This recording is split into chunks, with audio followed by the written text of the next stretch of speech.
Bonsoir à toutes et à tous et bienvenue dans Regard Croisé, votre rendez-vous d'analyse de l'actualité politique, économique et sociale du continent africain, mais aussi au-delà. Ce 1er septembre, notre regard se porte sur 4 sujets marquants: la pression citoyenne au Ghana pour la justice financière internationale, les grandes manœuvres politiques au Bénin à un an de la présidentielle, les réformes éducatives ambitieuses du Burkina Faso et enfin le bilan des manifestations du 30 août dernier au Togo. Place au décryptage avec mes invités. Pour commencer, il y a avec moi le président de la Génération d'Impact, Tamam Mathieu. Un plaisir de vous revoir dans Regard Croisé.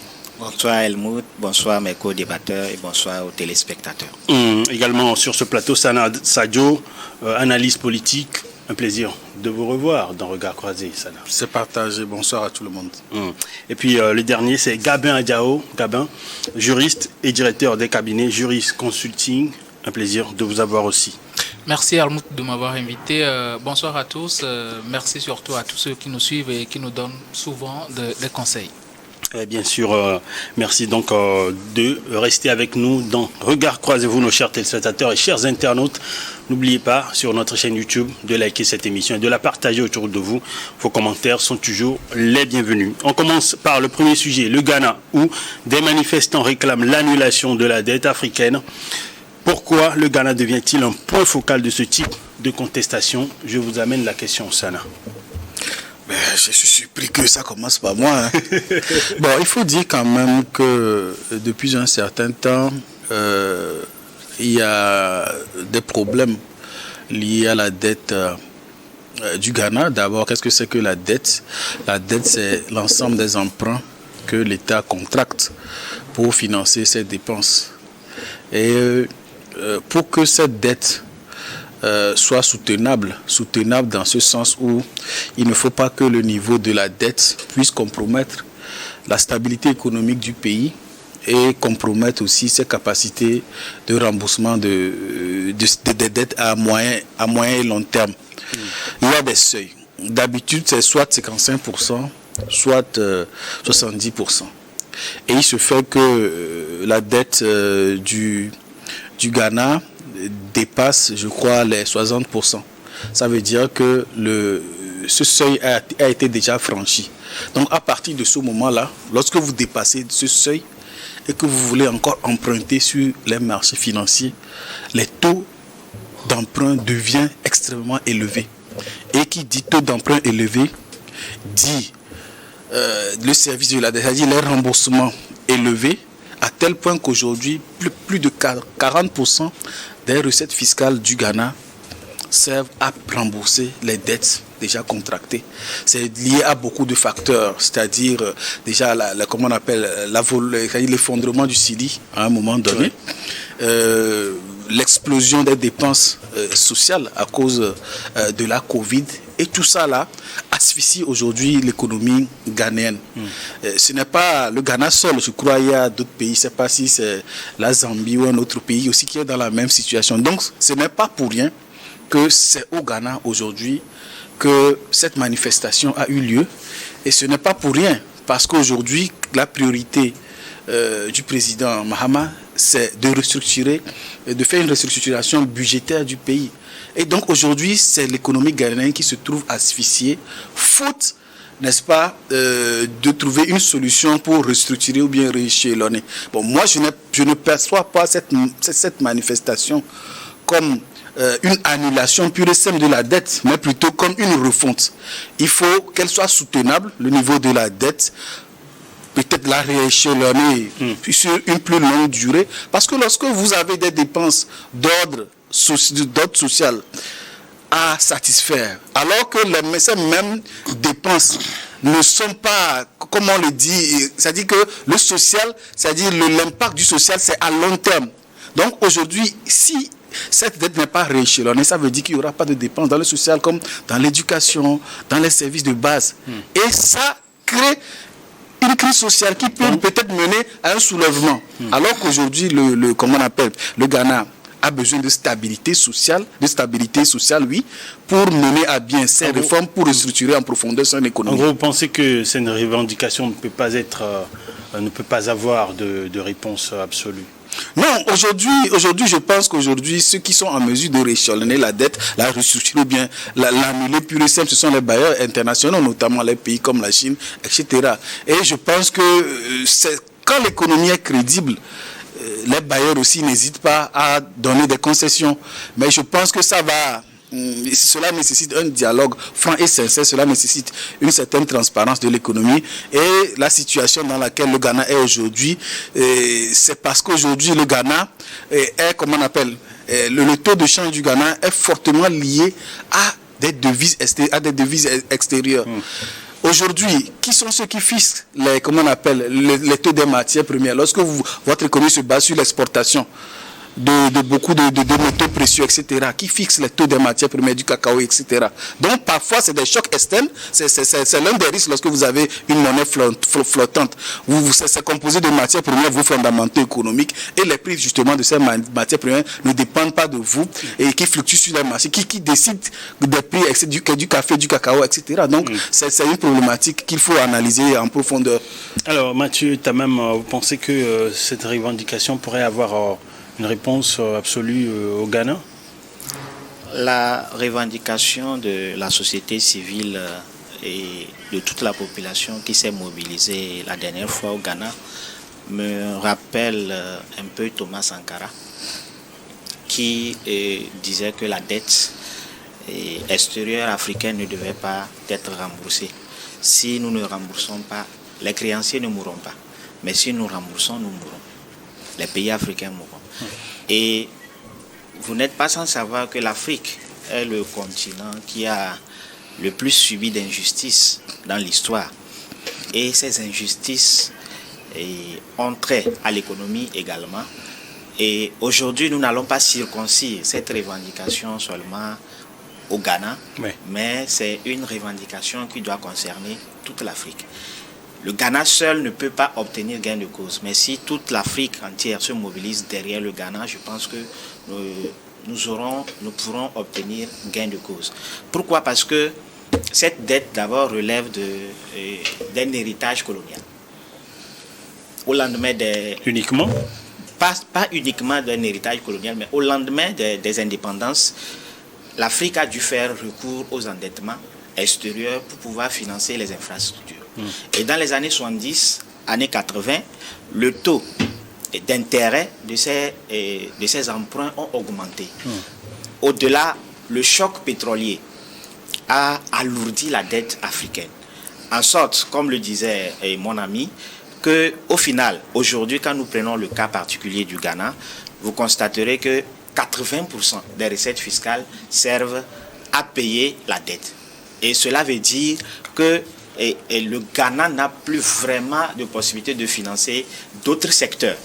L'emploi des jeunes, la santé et la sécurité alimentaire.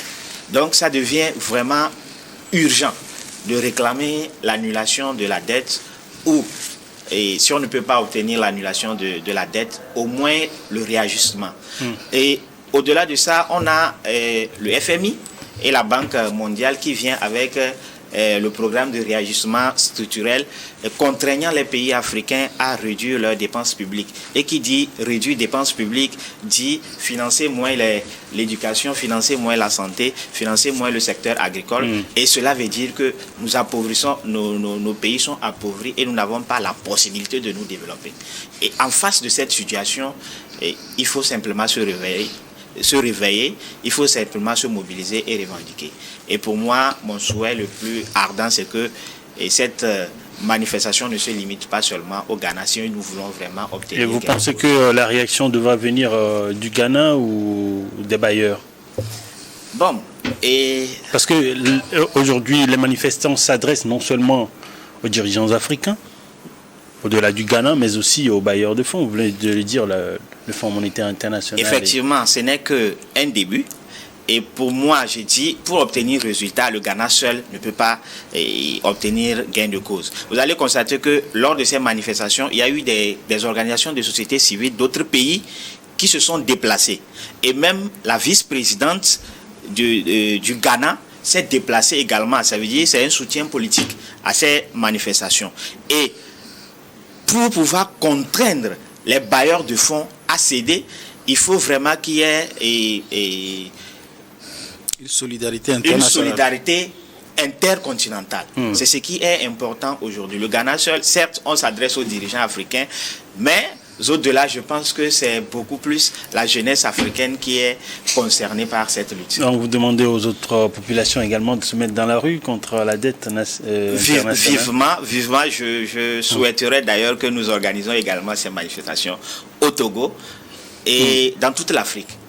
Alors, Gabin Adjao, pensez-vous que c'est une opportunité pour relancer le débat international sur le système financier international? Bon, écoutez, vous savez, moi, la dette n'est pas un seul problème de l'Afrique. C'est bien beau que les populations sortent, qu'on manifeste pour demander l'annulation de la dette, mais il faut remarquer que les pays africains ne sont pas les seuls débiteurs auprès de ces banques et de ces bailleurs-là. Les États-Unis sont le pays le plus endetté au monde. Mais la question est la direction de la dette aussi.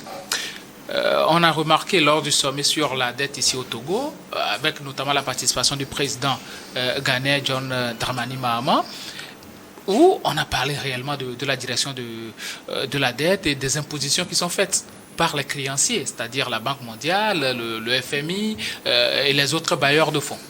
Vous voyez? Donc là aussi le problème se pose. Et encore au niveau des taux. Dans l'UEMOA fixe le taux d'endettement à 50% du PIB, notamment l'endettement extérieur, à 50% du PIB. Mais quand tu prends pratiquement tous les pays de l'UEMOA, on est entre 80 et 70%. Donc, ce qui veut dire que, bon, notre développement, c'est assez problématique. C'est une question de direction de la dette, c'est-à-dire, tu as un problème, tu vas emprunter de l'argent auprès des bailleurs de fonds, mais eux, ils te disent non, il ne faut pas juguler ce problème-là que tu viens de nous exposer, mais nous allons te conduire à aller vers une autre direction, c'est-à-dire, toi, tu veux faire des routes ou bien construire des salles de classe avec la dette, ce sont des besoins que tu as relevés sur le terrain, mais arrivé au niveau des bailleurs de banque, des bailleurs de fonds, eux, ils vont te dire non, nous, on va te prêter de l'argent, mais tu vas construire des routes avec. Vous voyez, il y a un détournement d'objectifs, déjà au niveau des bailleurs de fonds. Donc ça veut dire que nous-mêmes, nous n'arrivons pas à dicter ce que nous voulons et à l'imposer aux bailleurs. Or, ce ne sont pas des dons, ce sont des prêts. La question que je me pose est de savoir pourquoi nos dirigeants, malgré cela, n'arrivent pas à refuser que non, ce que nous voulons, si vous ne pouvez pas nous les donner, alors que l'argent reste chez vous. Donc, ces institutions-là ne sont pas là pour nos beaux yeux. Si on annule aujourd'hui la dette des pays africains, bon, demain, on ne va plus aller prêter de l'argent. On va prêter de l'argent. Le plus important, c'est ce que nous faisons avec la dette. Sans compter aussi les détournements de fonds.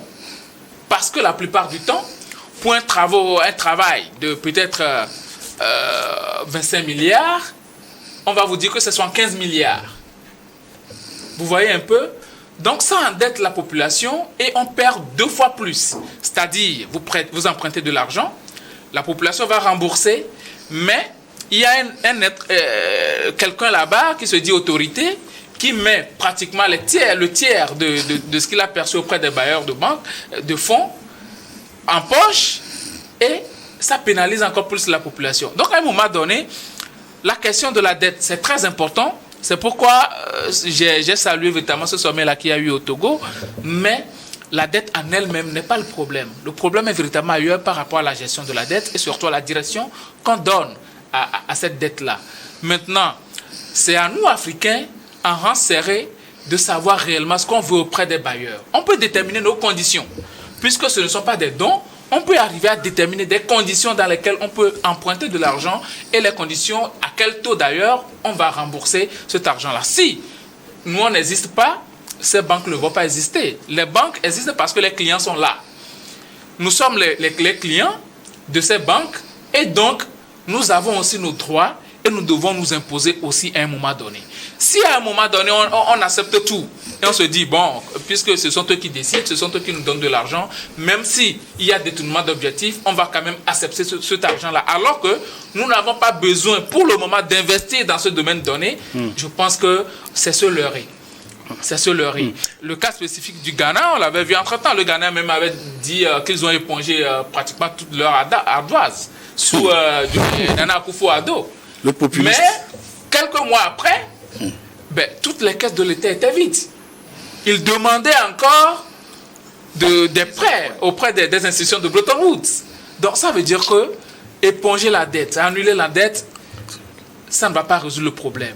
Même le Togo, on avait déjà eu à atteindre l'initiative PPTE sous le Premier ministre Humbo. Mais est-ce qu'après, on ne s'est pas endetté? Ça veut dire que c'est comme un commerçant. Tu ne peux pas refuser d'aller emprunter auprès de la banque. Vous voyez? Mais tu peux déterminer certaines conditions pour que ça ne pèse pas sur toi. Parce que c'est toi qui mènes des activités, c'est toi qui vas rembourser et avec des taux. Donc, à un moment donné, essayons de nous imposer. Et ça, là, ça doit pratiquement embrasser toute l'Afrique.